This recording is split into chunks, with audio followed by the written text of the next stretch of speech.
Students, welcome to part one of, I believe, three. I'm going to break this lecture down into three sections. We are covering, if you have picked up this at the front of the room, I'm going to talk about why I picked Wuthering Heights and why it works for the AP Lit exam. If you're somebody who's opted out of the AP Lit exam, you should probably fill in a couple of these choices, but you don't have to listen to the explanation. If you are planning on taking the AP Lit exam, you are, one, going to do great, I believe in you, and two, you should stick around to figure out why Wuthering Heights will help you with the AP Lit exam. Then I'm going to pause the video and upload another one where I talk about the Romantic movement and talk about sort of historical and literary influences that happened and that we can see in the book.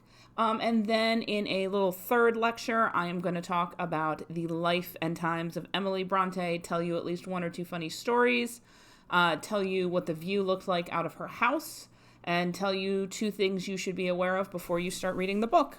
And then we will dive into the book. So let's start by talking about the AP Lit exam for this one. So you guys will mostly be taking the AP Lit exam on May 6th. I believe in you. I think you will do great. You will be doing multiple choice questions. You will have 55 questions. You will be given passages of prose or poetry. Poetry, which I believe we covered earlier in the year, being written in stanzas, usually with a rhyme scheme. Most of what we've read has been epic long poetry this year, so written in a highly structured way. Prose is narrative writing, so Wuthering Heights is written in prose. It is Edith Hamilton, and then Wuthering Heights is our first piece of prose. But you are going to be given excerpts, so a poem, or usually an excerpt from an article, a novel.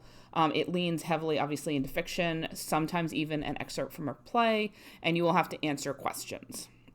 It is unlikely that anything we read in class will end up on the exam. They have tended in the last couple of years to pull things that are obscure so that you're really doing a cold reading from it. That makes up 45% of your score. Then you will write 3 essays. This will sound very familiar if you took the AP Lang exam last year. The first essay, and you should record this on your Wee Note sheet, is a poetry analysis essay.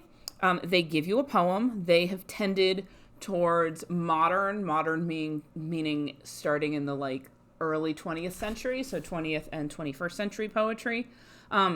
They'll give you a poem. They'll give you a sentence or two of background about it, and you need to read it, and you need to write a piece of analysis where you talk about literary elements, and you have a defensible thesis, which is one of the things we've been working on in class. You will then have a piece of prose analysis where you'll do a cold read of a passage, excerpted from a novel. If you look on the sheet that is attached to this one, when you picked it up in class, you should be able to see that it has an example from a very, very old version. I doubt they're going to pull from a classic these days, but of something from chapter 4 of Wuthering Heights, and we will probably do a deep dive into that. So you're going to want to keep this note-taking sheet and then the 2 pieces attached to it in your binder because we're going to be referring to them in class over the next week. The last one is a literary argument or a literary analysis essay, and I'm going to show you some examples. This one, you are given a literary concept or theme to write about based on something you read in class. It does not absolutely have to be something you read in my class. It can be really anything you read in any English class, any sort of famous or notable book you have read, and you are responding to whatever sort of theme, concept they give you. Let me show you. This is one of the sets from last year. You can access this online also, 2025. So this was set 1. They're set 2 sets each year. So 3 free response questions, 2 hours. The first one, they give you this poem. It's called Monologue for St. Louis. It's from 1980, which in poetry literature times means modern or even postmodern. It tells you a little bit about it. This is what all of their directions post-COVID are standardized to be this. In your response, you should do the following. Respond to the prompt with a thesis that presents a defensible interpretation. Select and use evidence to support your line of reasoning. Explain how the evidence supports your line of reasoning. Use appropriate grammar and punctuation in communicating your argument. So defensible interpretation, this is why we want to move beyond having a theme word. It's not about loss. It's not about death. The author is saying something about those. But you'll be able to read the poem. It will be unlikely that just they're kind of going for modern, not famous poems. We'll be sure to read lots of modern poetry right before the test, though. Here's essay 2. I won't go into too much detail. They have an excerpt from Rachel Cusk's novel, The Bradshaw Variations, published in 2008. And again, it's the same thing. The excerpt will usually be between 1 to 2 pages, so it won't be overly long. They'll usually have a couple definitions for words for you. The one that is a little bit different is this one. So this is the literary analysis. This is the third essay question.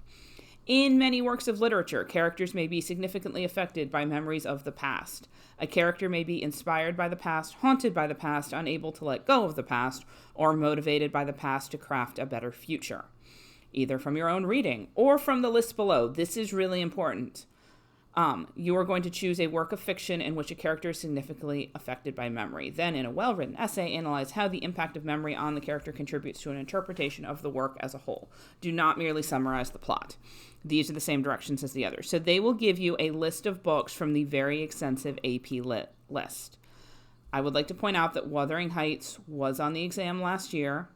It is very frequently on the AP Lit exam, so I am assigning us to read the book because I think it is an amazing masterpiece of English literature, and because I think it is a very strategic pick for getting you a good score on the AP Lit exam. You may be looking at this list of books and thinking, oh my God, I haven't read that much. I've read about half the books on this list. I haven't read all of them. The list they pull from these days is incredibly extensive. The thing that I will emphasize over and over, and you will get sick of me hearing, is you do not have to, if you read this, you do not have to write about something from this list. These are suggestions. Wuthering Heights, if you look at, I don't have a copy of it up on my screen, but in this packet, the last page is, I'll link to it online. I'll try and remember. There's actually a PDF that has all of the essay 3 prompts going back to 1970. I just printed the first page of that for you, which takes us back, I believe, to 2016. We could go all the way back to 2004 and look at the one that I wrote about when I was your age. But Wuthering Heights, when I go through all of those, particularly the more recent ones, all of them can be answered with talking about Wuthering Heights. You're not locked into Wuthering Heights. This one, they give it affected by memories of the past, haunted by the past. You absolutely can write about Heathcliff from Wuthering Heights about this. Thinking about other books that you could use to write about this, you could absolutely use The Great Gatsby to talk about this. You could, I'm trying to think if there's another one that you would have read. I mean, you could really talk about 1984 and Winston in a really interesting way about this one. I want you to keep that list because we're going to be not writing full essays about it, but we're going to try and churn through a lot of these prompts to do brainstorming, practice thesis writing, stuff that's worth it for critical thinking skills and helping you to have a defensible interpretation.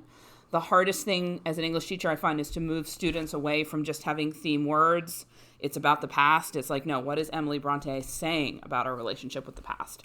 Because that'll make you a more sophisticated thinker, and it will also get you a higher score on the AP Lit exam. So we will be sure you keep that list. I have been through it, and particularly the more recent one. On that paper, you could write about Wuthering Heights for all of them except one. And you can ask me which one when you see me in person. So that, I think, covers it as far as the AP Lit exam and why we're reading Wuthering Heights for the AP Lit exam. It's also, I think, a really fun book, and then, we can all talk about the movie when it comes out in February, but it's also a strategic pick.